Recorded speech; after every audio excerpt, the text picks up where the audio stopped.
What's the silliest thing you've done in response to your spouse offending you? Oh, yes!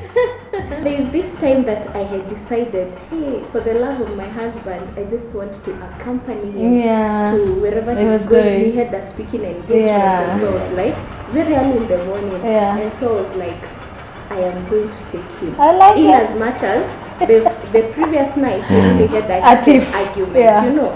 So me, I woke up, because I have even planned my clothes, everything.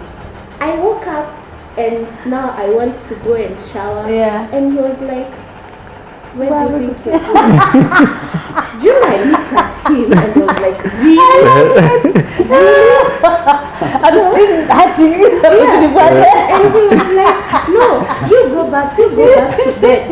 I didn't even talk to him. I just looked at him, and it was very early in the morning. So when I got into the bathroom, I didn't even tell him anything. I showered, then wore other pajamas.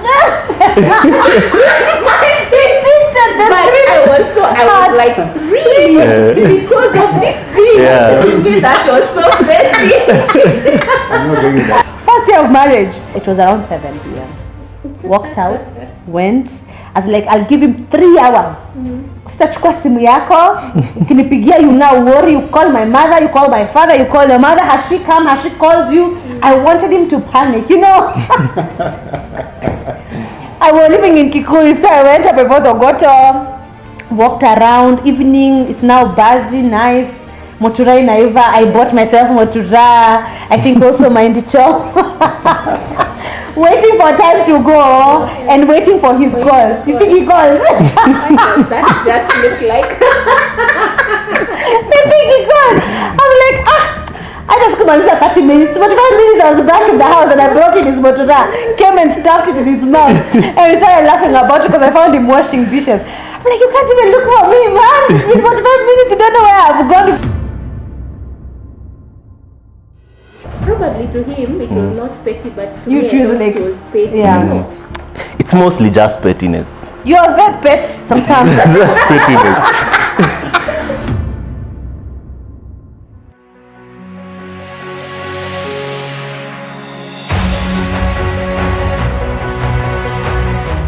Remember, guys, last week we brought you a very interesting couple. This week, another interesting couple, and we're just going to unveil this marriage conversation, the nitty-gritties and the nuances around it. Other than that, before I continue further, 4 things that you know you guys are supposed to do: like, comment, share, subscribe. So please let us know what you think about this content. Even before we start, just cut up already in a keyboard. You know, as we talk, as we continue, drop in a few comments here and there. Yeah. But other than that, our guests today are very special people. You know, we always bring you guys some really good, special, fantastic guests. And I don't want to introduce them. To water down. Yes. I want them to introduce themselves so that it can come with the weight that it's supposed to come with. I know these people, and if you know these people online, you know there's a weight. Kuna uzito fulani in which the address matters. So I want you guys to experience that weight, and then we shall continue on from there. So ladies and gentlemen, the Njathas. Drum rolls. Wanasemanga ladies first, men before. What do you want? Let her go first. Kwanza drum rolls ni zake. Nzake, sawa. Tumwekee confetti katis. Okay, hi everyone. Njathas here, that's my name. I'm a mom, I'm a wife, I'm a pastor in a church. Please, it's called Kibali Ministry, and we are located in Riruta. Other than that, the time of the shooting. As far as the shooting, you never know. And we also run a business. We do perfumes. And other than that, we are also authors. We have a relationship book. It's called Couple Goals. That we have written together. Wow. Take it away, sir. We're done. We'll introduce when you help me. I'm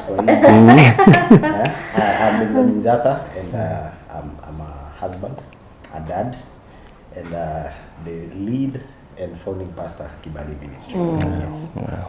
Is she your sister? I thought in A husband too. No, I'm a husband too. Mwende? Oh, okay. There's a court my letter siblings. I'm kidding. I'm a husband to Njathas, who is my distant sibling. We all come from the same place.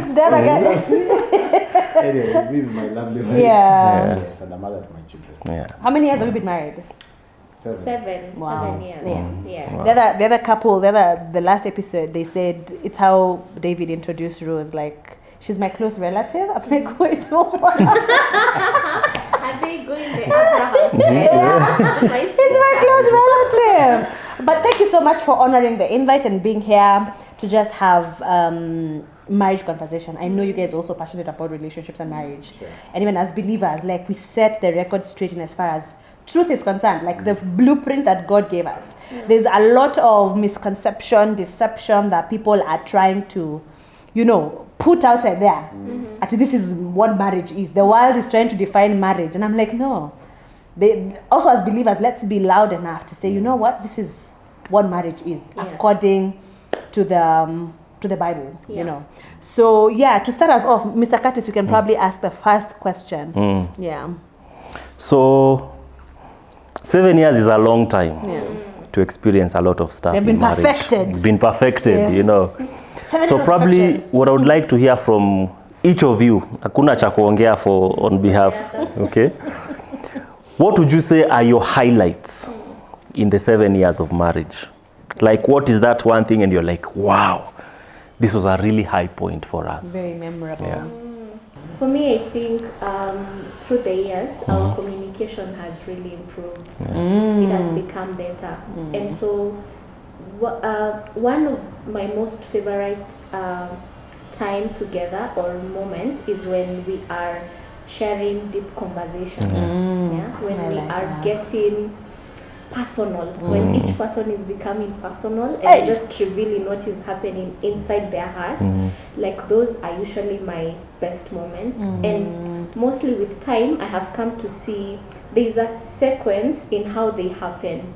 So most of the times, maybe we are just driving around, or those moments at night when both of you don't have sleep, like when you wake up at the same time at night, and then you begin to talk. We call them the pillow talks. Like, I think because now when we're having those pillow talks, it's usually personal. It's not about Other things. Other thing outside there. It becomes very personal. For me, those are usually my highlight moments. Because now I get to know his heart. And I am very big on couples getting to understand your partner's heart. Because from inside there is where everything comes from. begin to flow. That's true. Wow. Yeah. Hey, Benjamin. No going below that. Niseme na Kiswahili. Translate.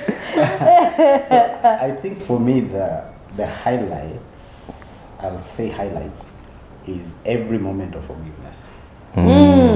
Every moment I'm forgiven by her, I think that's a highlight, because I call myself back into this space of thinking, really, like, this is this person mirroring God to me.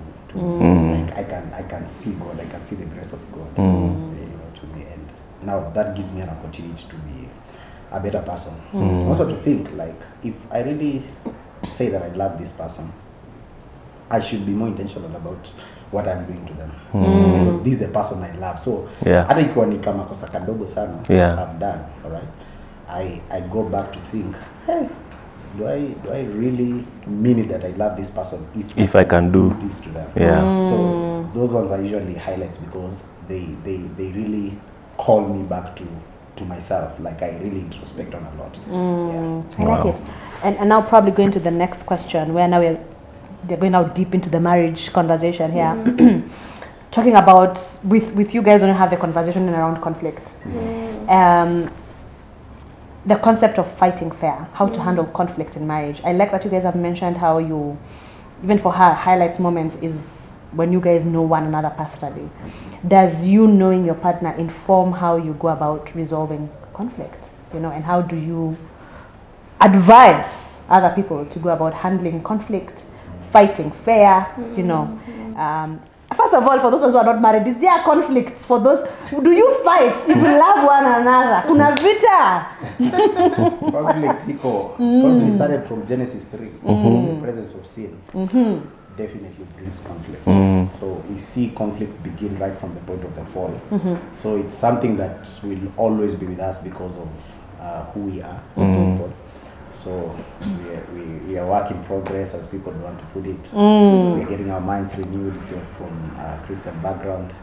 And we are all working towards bettering ourselves. So until that happens, until we are perfected, in the flesh, there'll always be conflict. Plus, now we are coming from different upbringing, socializations, education, perspectives, personalities, all that has something that plays into who we are and how we relate and how we see things. So there'll always be conflict. So conflict, I think there is a range to the whole idea of conflict. So it could start from just conflict of interest, conflict of perspective, conflict of how you steward time, steward friendship, all those money. Money. So those are points of conflict, and it could go all the way to now. If it's not handled, it becomes something that is toxic. It becomes something that now you're fighting, and people are exchanging blows and exchanging harsh words, and now, unfortunately for some people, the marriage can't hold anymore. So they'll have to work out. So conflict exists. It exists, and I think it also depends on your perspective as an individual, because you can choose how you want to see it. Because there is a healthy way of solving conflict, and there is the unhealthy way. That's true. Because sometimes maybe when you hear conflict, perhaps sometimes because of where you're coming from or the kind of marriages you have seen, probably you've not seen a good picture. So any moment the word conflict rises, you're thinking ni kuchapana mablows, slaps, manini. But there is a healthy way of handling conflict, and this depends on how you view things and your communication. And also there are people who are really avoiders. So when you are an avoider, it doesn't solve anything. Like avoiding to like go head on with whatever is happening in your marriage or in your relationship will not solve anything. In matter of fact, it's going to just make maybe the situation worse, and it's going to create a rift. So for me, when I think conflict, I think about how do you communicate? How do you see things? Do you see it as a point where you can come together and try to reconcile things, or try to see things like together? Do you have a platform where you can allow yourself to grow from whatever is happening? Because now, if again you're rigid concerning whatever is happening in your relationship, there will be nothing to be, there will be no solution. How do we fight fair in marriage? Very fair. So I think what you said earlier, who we are, how we see each other, how we are socialized, it all informs how we fight. So if you're to fight fair, for me, I think you have to go into the other person's space.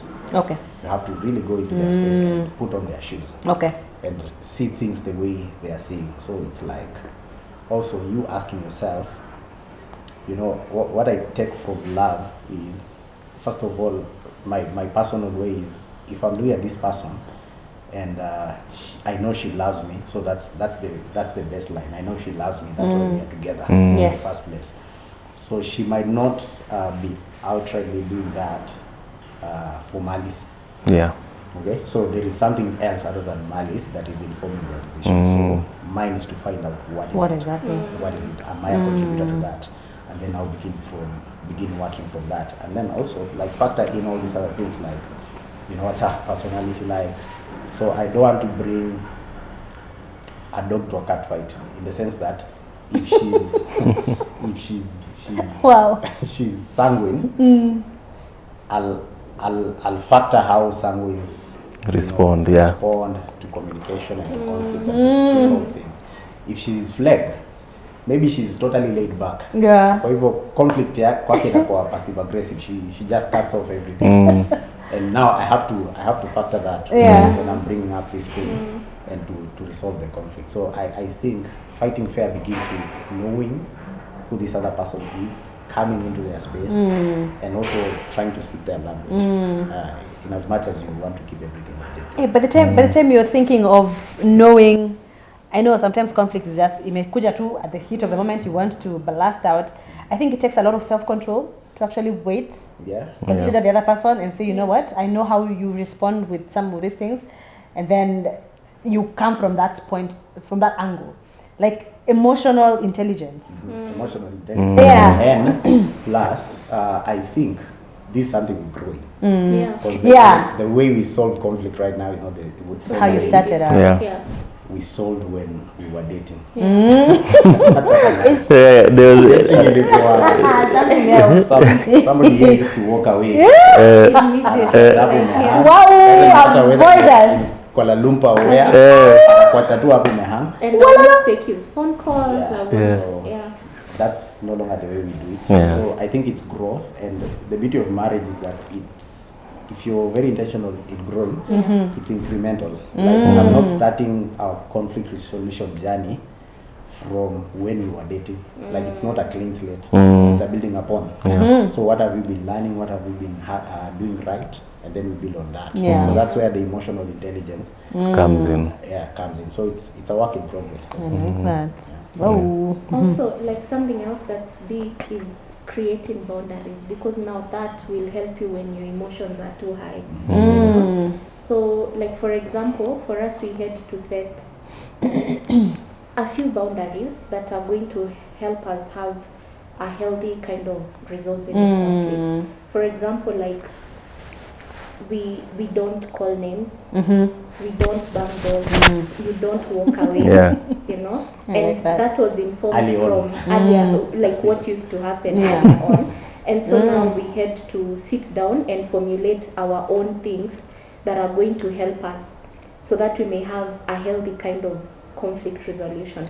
And some other boundaries, like when you're not ready to talk about it at the moment, let your partner know. Don't just be silent and now push them. You stonewall them. You stonewall them. You don't want anything from them. You can't even eat their food. Yes, I'm okay.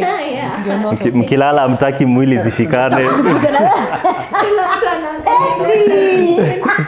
And when there's a baby, you're just talking to the kids, and like what kind of that? So like now when you have those boundaries, they're like parameters. They protect you. They give you a safe space to play, to fight around and to play around. And it's really helpful. I like that. Another thing is in conflict resolution, let there be no assumptions. Assumptions kill. As Like Jack Richard says. ask for clarity. If you see something that's off, go to your partner and ask them, like, why is this happening?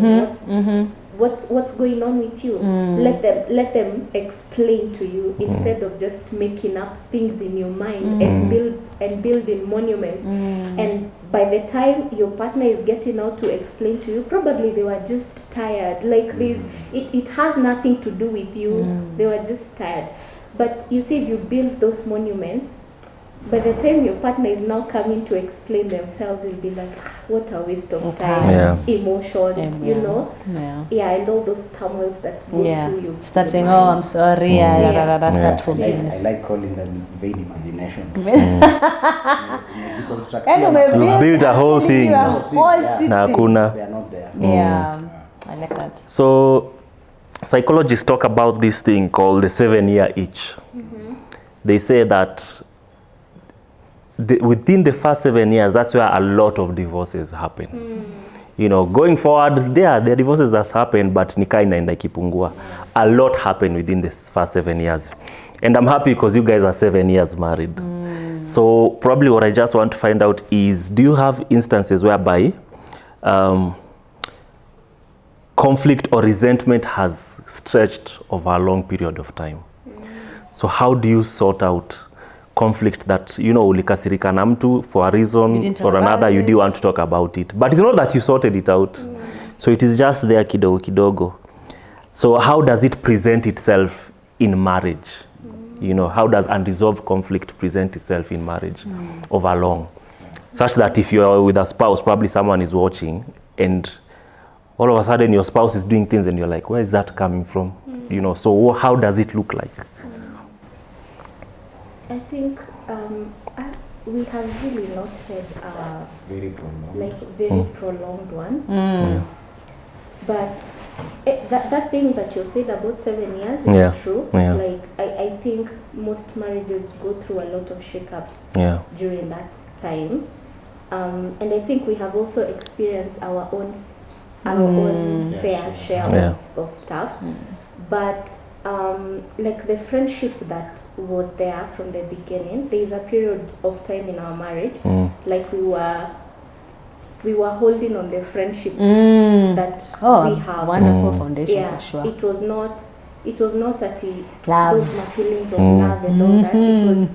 It was friendship. So even when we were talking about stuff, it was being held by that friendship. Yeah.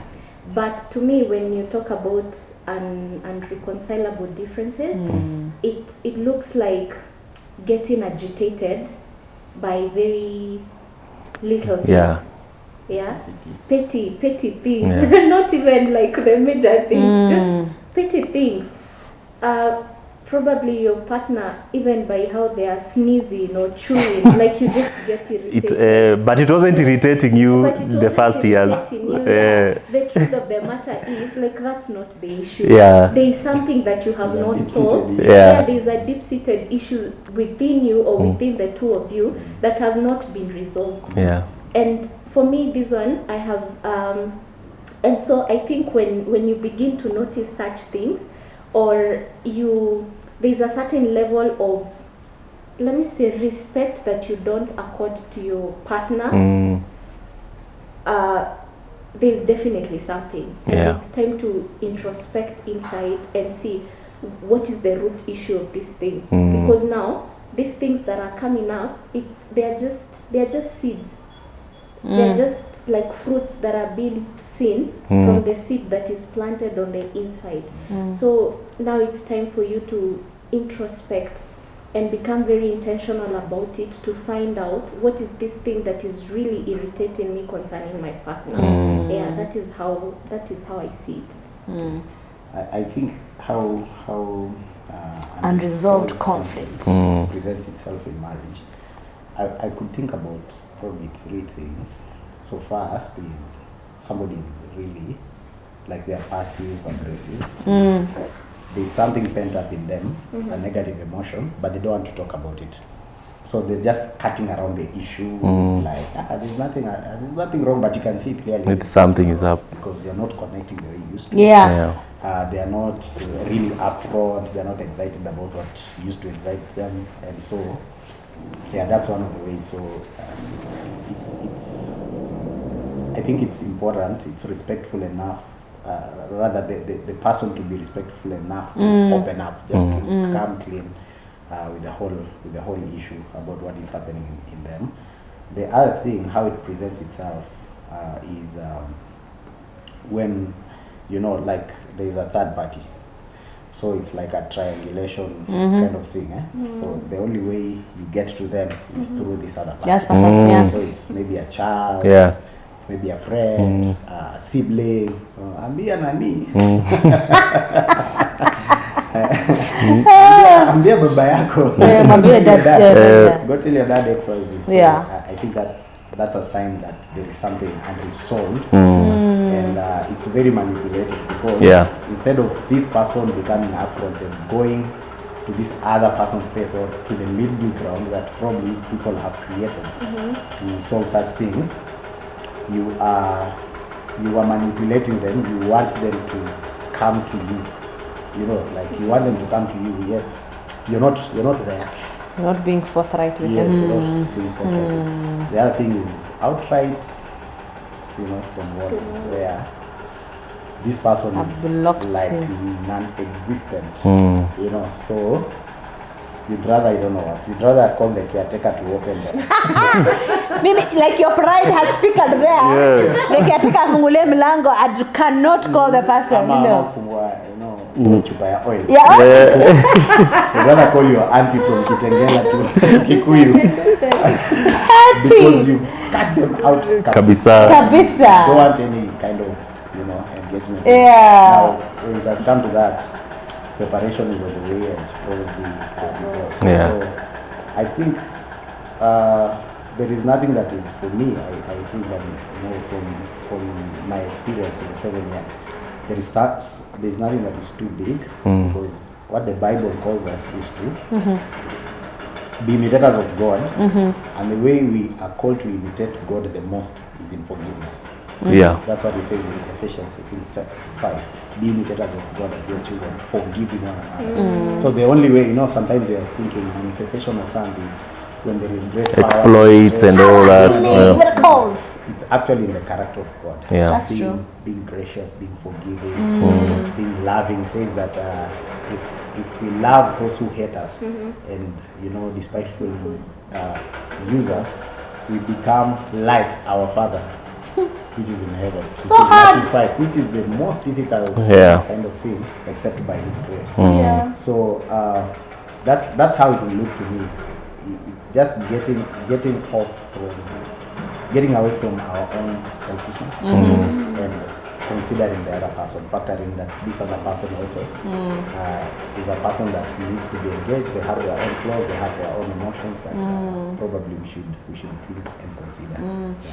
Is it fair if, let's say, I'm trying to get through to my partner and I'm not getting through to them?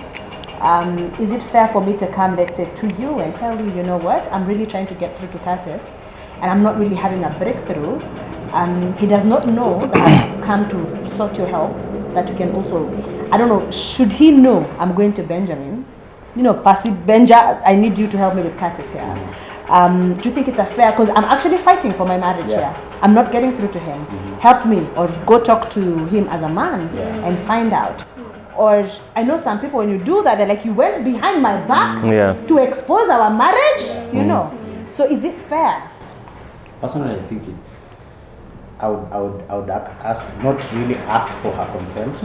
I would inform her that I'm going to do this. I'm going to do this. Yes. Whether you need agree or not, but I'll go and I like that. I like that. Just to bring them on board. Yeah.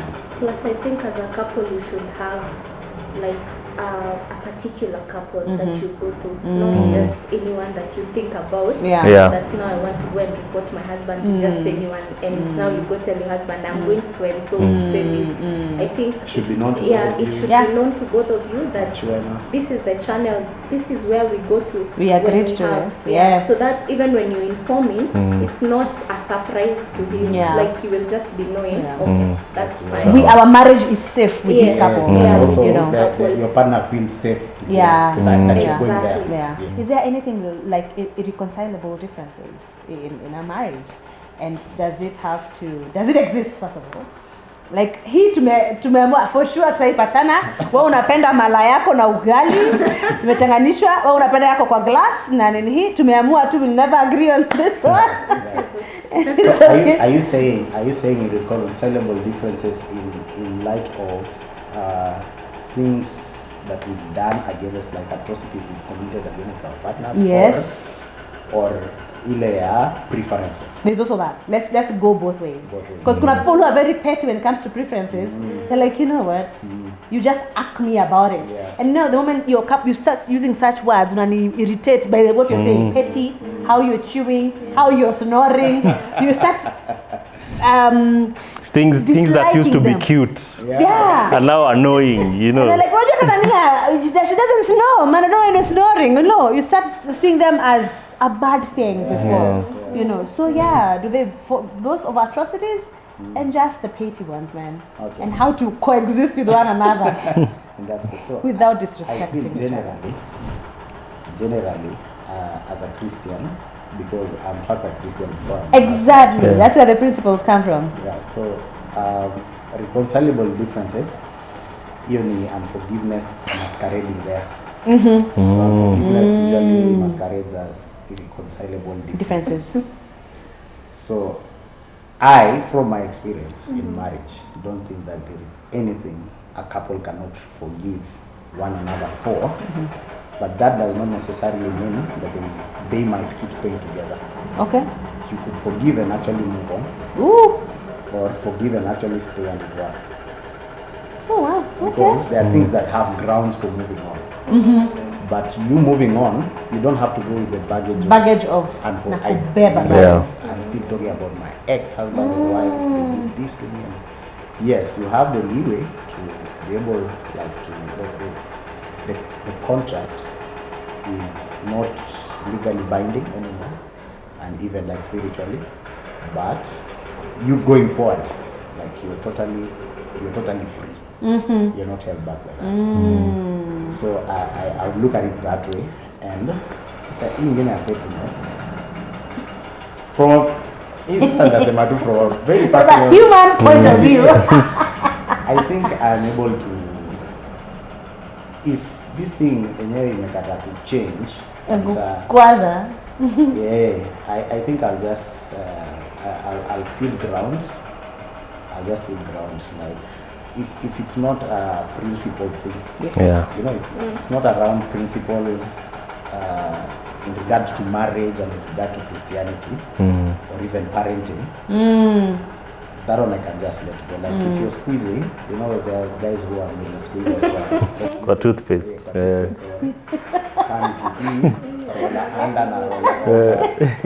Those ones you can just overlook. You know what? I will leave with you. No, what when they go to you buy yours, this is yours to squeeze like that, this is mine too. You just work hard and you move to all room and suite. Kila mtu na bafu yake. Double sink. I like that, Mwenda. You know, actually what I'm thinking when you're talking about that is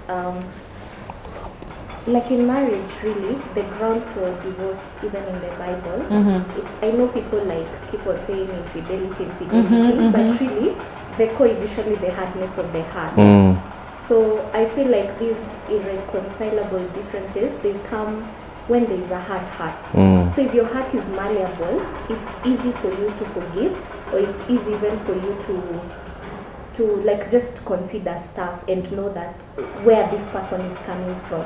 And again, they are not doing that because they are malicious, but they are doing that because probably of how they have been brought up, of the things that they have seen. Like, because when you truly understand your partner and where they are coming from, it becomes easy to now have a clear view on why they are behaving the way they are behaving and why they are doing these things constantly. Perhaps it's a habit that it will take time for, because it took time for it to build, so it's also gonna take time for it to... So you're not excusing the behavior or the habit? You're not excusing the behavior, exactly, you're not excusing the behavior, but you are giving them like a grace period to change.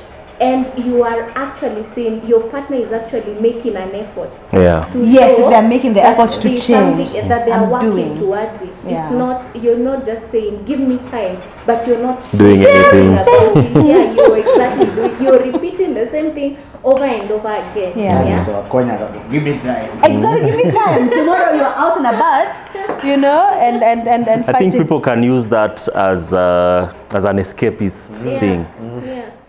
Give me time. 1 year later, give me time.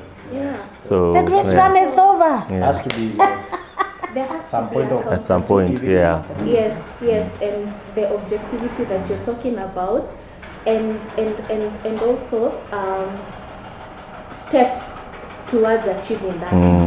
Because you cannot be solving something and you've not hakuna goals, kuna milestones, actualized anything concerning that. It's going to be in vain. And also, like, I feel, let me mention this also works in terms of separation. when you decide to separate with your partner, but you're not doing anything about it, now that's how it channels to divorce. Yeah, because actually when you're separating, you need to talk about this thing. For how long am I going to entertain? Yeah, for how long are we staying apart, and what are we doing in that period of time? What are we doing to resolve these things that these irreconcilable differences that we have? That we are not just living each other and now you do your life, you do you. It's not a whole pass here. It's really not going to if work. for sure we still want to have at this the marriage. end of it might end up to divorce. I like that you mentioned steps, and at the beginning you also talked about pillow talk. So what are some of the baby steps you know you'd probably share, either something you've applied or even just observed in other couples? What are some of the baby steps of rebuilding closeness after a conflict that has really damaged the intimacy of that relationship? Not easy za maziwa ilisha huku niambia sasa conflicts yangu ndakula na maji. Remember that? That is one, you've just reminded me how you used no. I forgave you, but now you're reminding me and the heart is coming back. I'm like, man, the things you've done to me, sir. No, Soila, I was teaching you to be alert. Good, before we conflicts, angalia kama maziwa itatosha. You don't start with You are responsible for telling me, babe, don't put conflict because hakuna maziwa. Can't you finish juice and add water in the bottle, in the container? Now finish a fridge. Me, I'm so happy I'm going to have my food and juice. You go get it. It's hot like today. You pour. It's water. I'm like, kwani guava juice squeeze it until you taste it. And you call it, babe, what's that juice? And then you start laughing. I'm like, to you it's funny. To you it's prank. To me it's literally hurting me. Because I really needed it at that point. You really wanted it. But I know, you're not talking about that conflict. We're talking about a conflict that has really damaged that relationship. So what are some of the baby steps, that a couple can take to just rebuild themselves back there? And I think before when they go to rebuilding, at what point do you actually, throw away the towel in as far as a relationship or this one is too damaged. This is too damaged. There's not even doing a baby steps to reconciling one another. I like the part of I can forgive you and move on. And for sure, we have tried our best to make this work, but it's not working. Is there a threshold? Like you can say, we've fought enough. We did that. Because I know there are people who try again and do the steps. My only concern is when one partner is out of it. The step is completely out. They are not doing any effort to ensure that this thing is working. I don't know the ins and arounds of now resolving those types of conflicts. Like, you know what? We fought enough. Now it's time for us to rebuild our intimacy. I'm okay with this. And you know what? Palimefika, I'm not going back to rebuilding this thing. Where is the grace of God in that? And how then do we involve God in all this? I feel like throwing in the towel is an individual thing. Okay. And it starts the moment you don't want to begin working on this. It's not that you have fought for it and nothing is happening. It's the moment, it could be that you are not even trying. Interested. So the moment you're not even interested in this whole thing, you call it quits. So that's... So mentally you already checked out. Yes. So it's not really the length of fighting. It's that moment that you decide. So I think it's more of that is more of an individual thing before it becomes the body. And your behavior is show and you've checked out, right? Yeah. Okay. The way you talk, your attitudes, what you begin giving time to, attention to. Okay. So all of a sudden there is this new hobby that you don't even want him or her to know. You're hanging out more with people outside. She doesn't know what is happening with you and with the money. I like that. The direction of your career. Just those small things that you go back and it's like, man, you hit targets. I've hit the targets. And you share the news with them. And now, all of a sudden, conversations with friends, like their friends who even kuforce salamu. You know, there are friends who are like buddies wetu wote, but it's like umesalimiwa na Curtis hata kama hakumsalimia, but that's what Curtis would do. Ile tu ya kuforce. Sasa hata haiko, you don't know that I talked to Curtis, you don't know anything that is going on, so that's a checkout. Yeah, so I don't know what. Let me begin by saying, especially what you've said, you know, marriage takes two people, like the two is what becomes one, it's not one becoming one. So if one party has already checked out, now to this other partner who is interested in fighting for this, the only thing you can do at that particular moment is let this person who has decided to check out, like just give them their time. Yeah, you don't have to keep on fighting for them or to keep on like initiating conversations with them, you know. Sometimes when you give them time, it makes them just introspect and look within and see, and perhaps somebody already checked out, but the moment they take time to just think and you give them their space, it's going to make them know that this person is really important to me. I think I need to fight for this thing, you know, and so they could come back to it. So it's a matter of just being willing. But the truth is you cannot fight. The only place that you can fight alone is in prayer, but you cannot fight for your marriage if your partner has decided to check out. Because this marriage began because the two of you consented to it and you agreed to it. You know. So there is no way like you can do it when you are alone. The only best thing that you can do is now work on yourself wewe ukiwa peke yako, and then allow your partner to just take time. So these baby steps, I'm thinking it looks like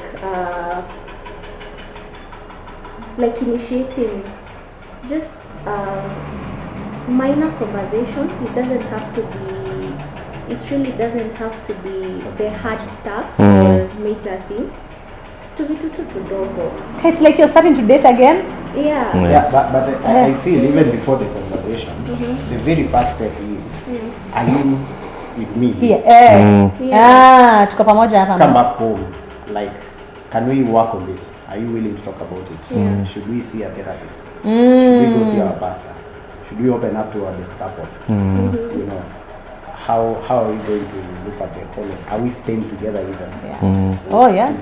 In the whole period. So it's asking them if they are with you in the fight and what that actually looks like, and then acknowledging. Every person needs to acknowledge. I think acknowledging is very important. Every person needs to acknowledge the role they are playing, because whether you are offended or offender, there's a role you're playing in that. So what's my role? Did I offend?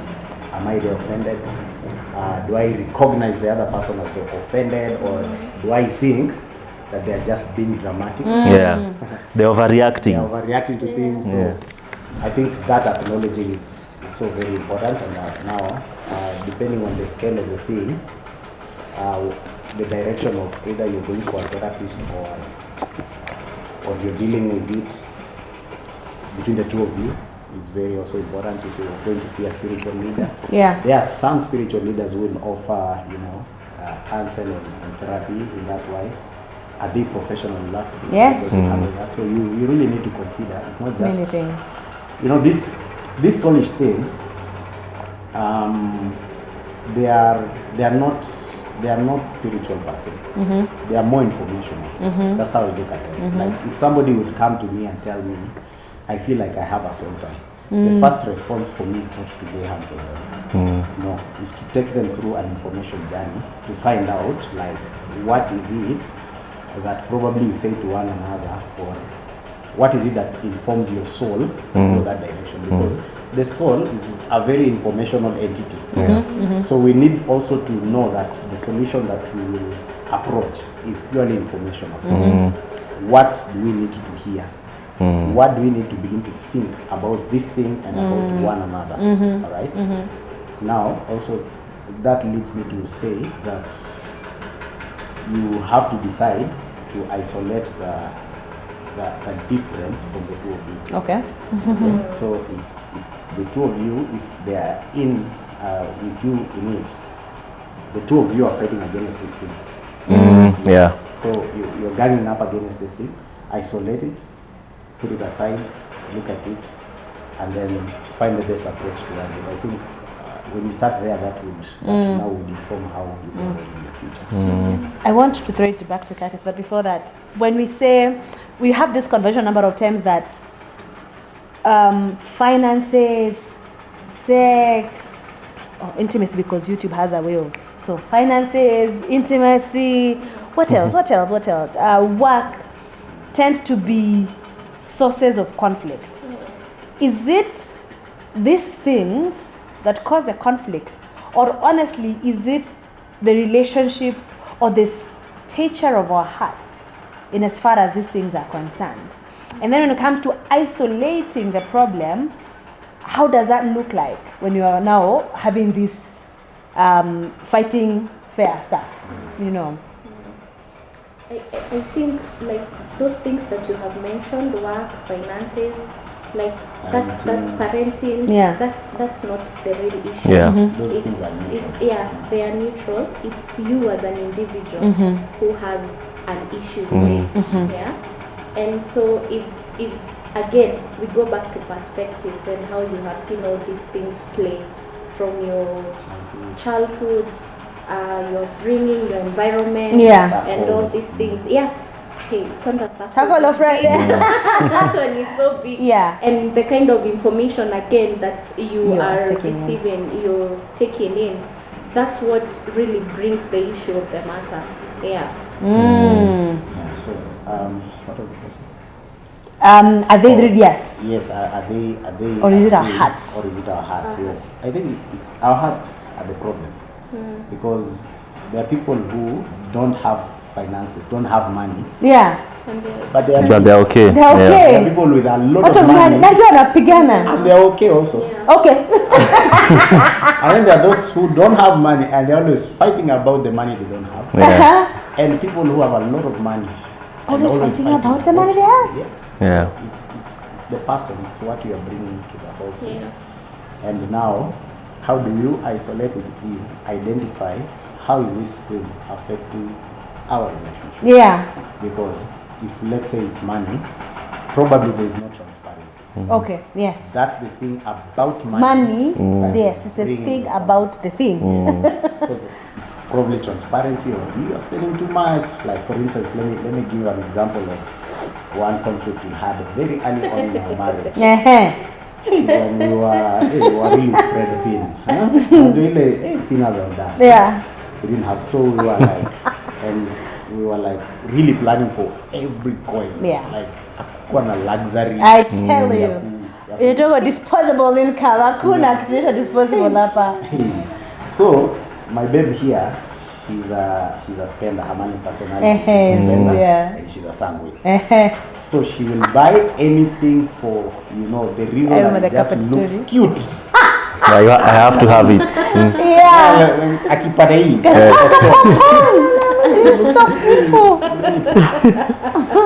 So mrembo alienda, and now she has a fair allocation for going to work. So her allocation, alienda kabuy stuff akiholder. Very beautiful teddy bear. You see, it's a very beautiful teddy bear. Sasa transfer inaweza kaa. I was like it does not baadaye hapa ikihoza. She's like, hey, by the way, I need you to add me money. I need to take more money from. Why do you need to take extra cash? Like, I bought this. Look, my goodness, what is the use for this thing? Right now, So that was the thing about the finance. But it worked well for us because I realized also, like, because now when I was telling her, you shouldn't have done this.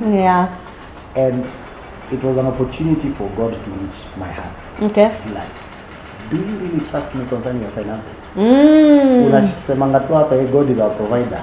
Am I really a provider? If this small amount can really bring issues in my life. So it was like me yielding more to see God's input. And so like it has been like that. It has been a growth for me because I was kind of very rigid. And very interestingly, how I am with my money personality is that I'm a risker. Like if it's busy. Ukisema tunaweka 5M hapa, tutaweka. Tukioshwa kesho tukue na 5M nyingine tena ya kunywa. Pale. So like that, very interesting. Taking. Number 2, like giving. It's like I almost don't think twice. Comes easy to you. You know, like the other weekend we went to see somebody and she had some money in her bag and she said, let me take half of this money and give to this one. I told her, no, don't take half. Just give all of it the way it is. Like, I knew you'd say that. Consulting. I know. Because whatever she says, I just like don't think twice about it. Yeah, so it's very interesting. But when it comes to myself, I'm kind of frugal. I'm very reserved on spending on yourself and all that. So I kind of was bringing that into her space. Like, don't spend on yourself. Like, this money is for giving and for investing. Oh. See, so God like really used that moment to rewire my mind in how I think about money, and so it brought a balance for us. And then we had a couple speak about our things can work together for good in the sense that now she's fun and I'm safe. So we have like a balance of fun and safe. So it's like, tumekula githeri sana kwa nyumba. Tukiweka nyama sasa. So it worked. That's interesting because I don't know if it's a men's thing, because I think we are very similar. No, I've actually seen that.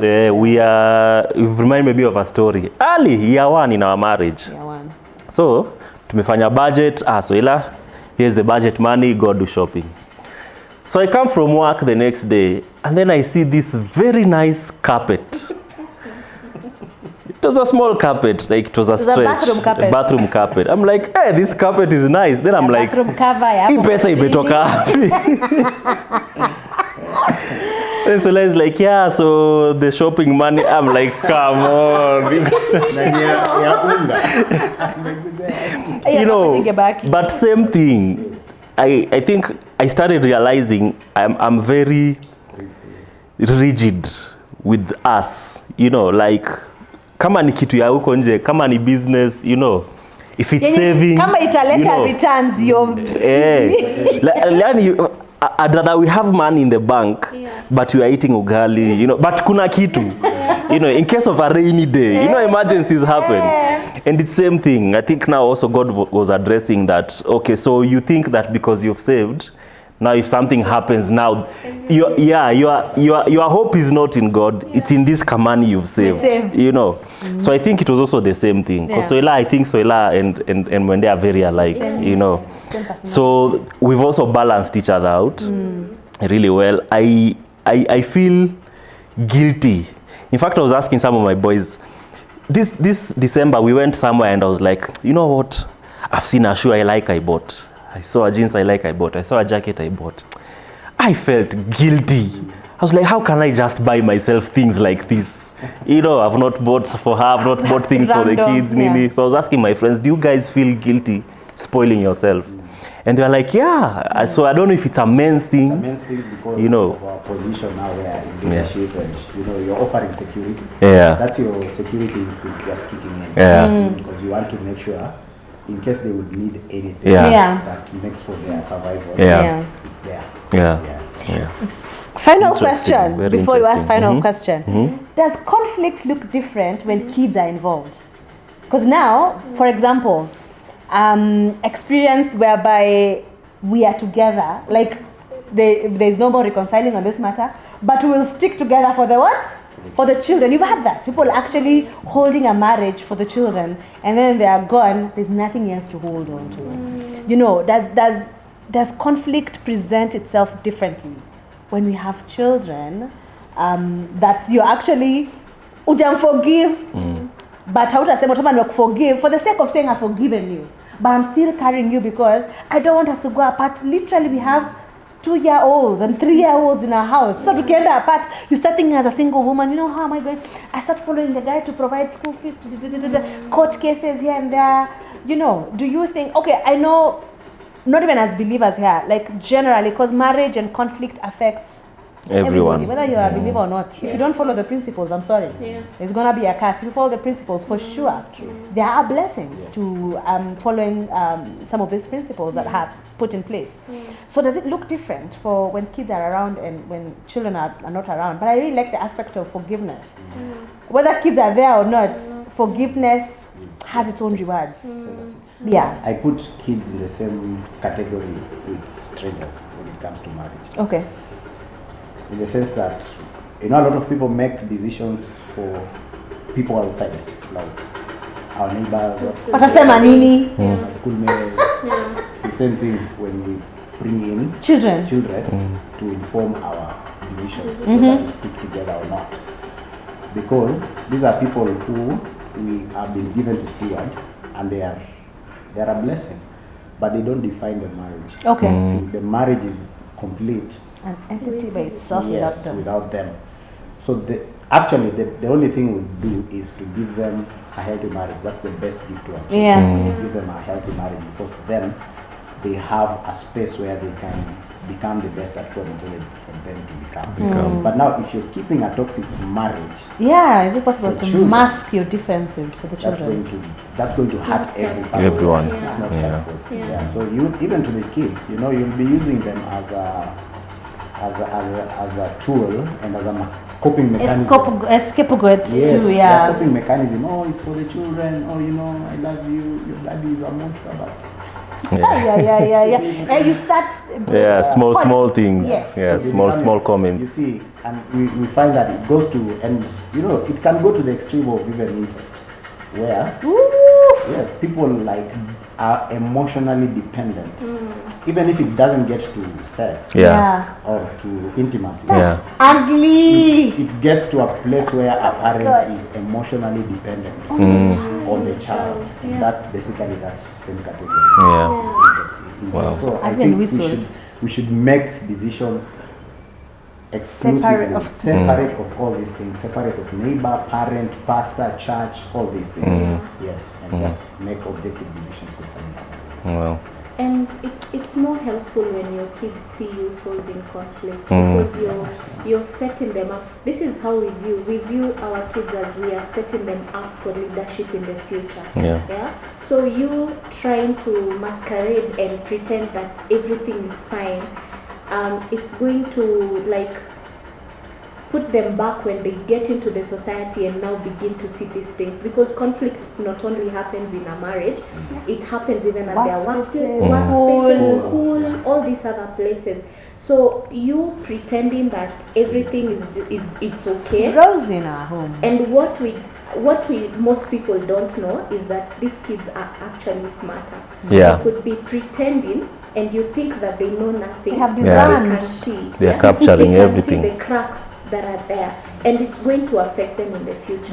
So I love to say, when you're raising up these kids, think future. Don't just think there and then Now. that it's a 2-year-old, it's a 1-year-old, it's a 5-year-old. No, think ahead.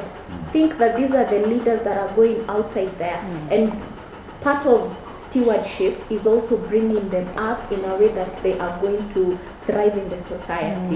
Yeah, and so you really doing marriage for the kids, it's not helpful. Yeah. It's not fair. Yeah, it's not fair. For you two and the children. Exactly, Yeah. it's not fair. So I would say that conflict should not change when the kids come. Yeah. Because if you're doing it in a healthy way, Yeah. it's healthy. It should continue on. Continue. It It's continues. an unhealthy, still an unhealthy, and now will affect your children. Yeah.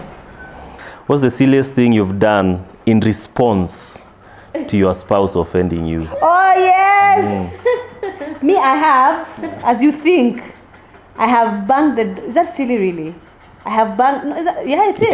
It is. Yeah, I walked out, so this is it. I was like, I don't know what we have. I cannot remember Yeah. what we are fighting about. That means it was just that, so probably insignificant. First day of marriage, I said, do you know what? I will walk out of this house. I will go. It was around 7 p.m.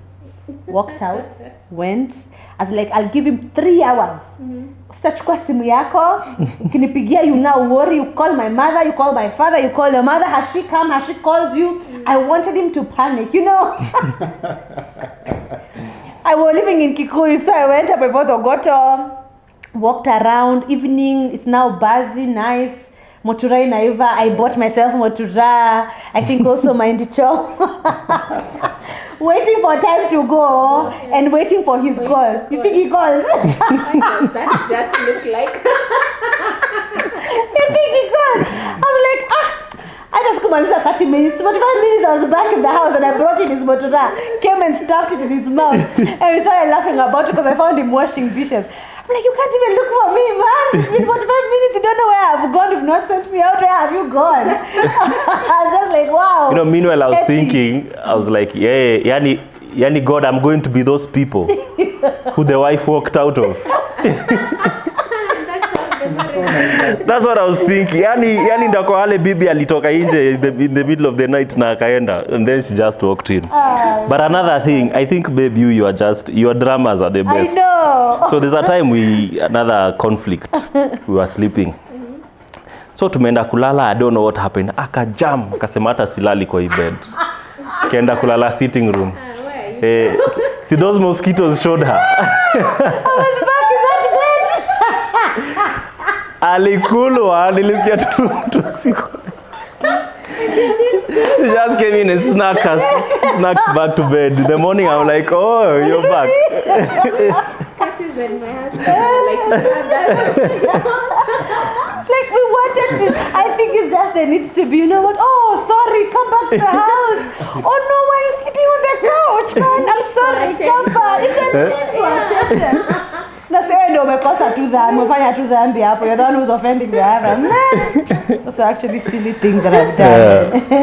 For me, the silliest. It's something actually close to what you've gone through.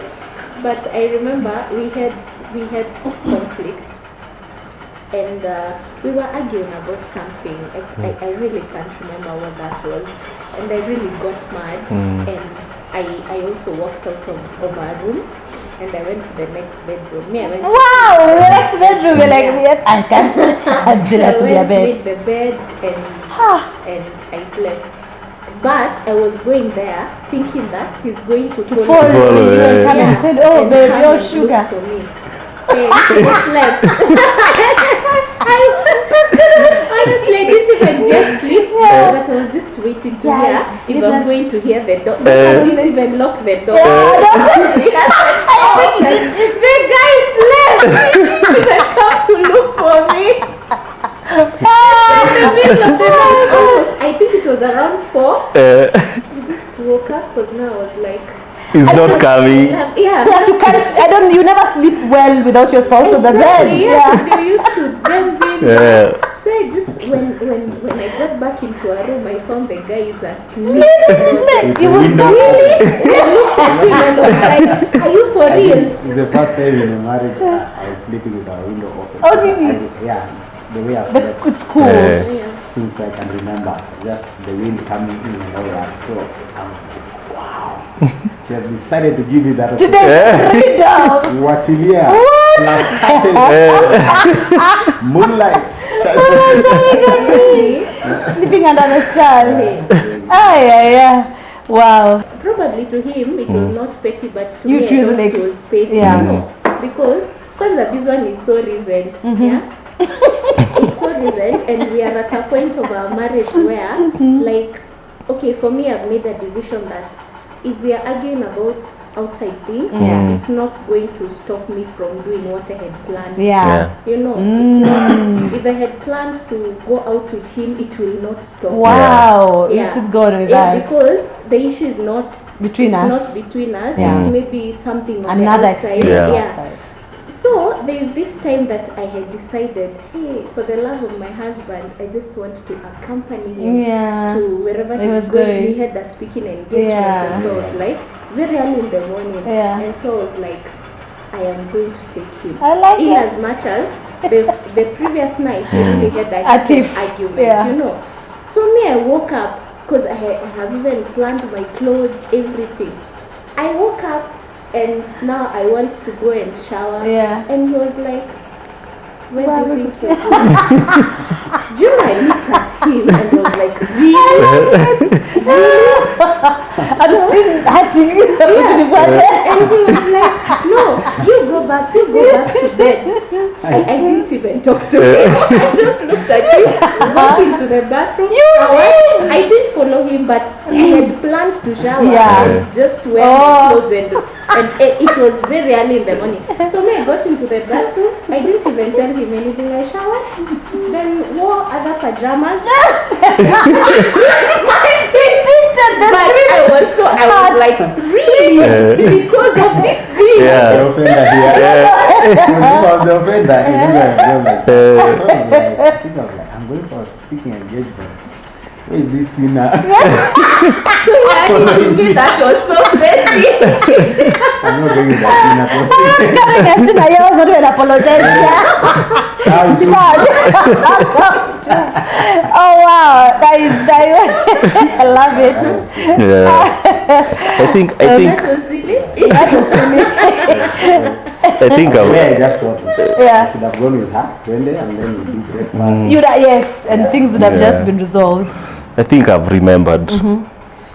It's mostly just pettiness. You are very pet sometimes. It's just pettiness. What? So I think there was this time I was serving food and you're in the bedroom.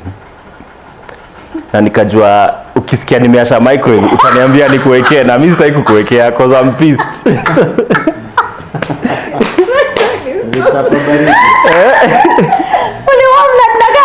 So I just warmed it. It was half warmed. It was so bad, but I was like, because I don't want you to ask me and then I have to say no.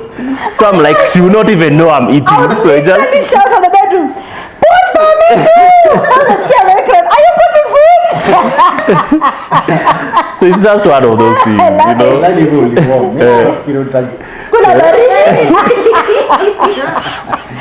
That's too petty.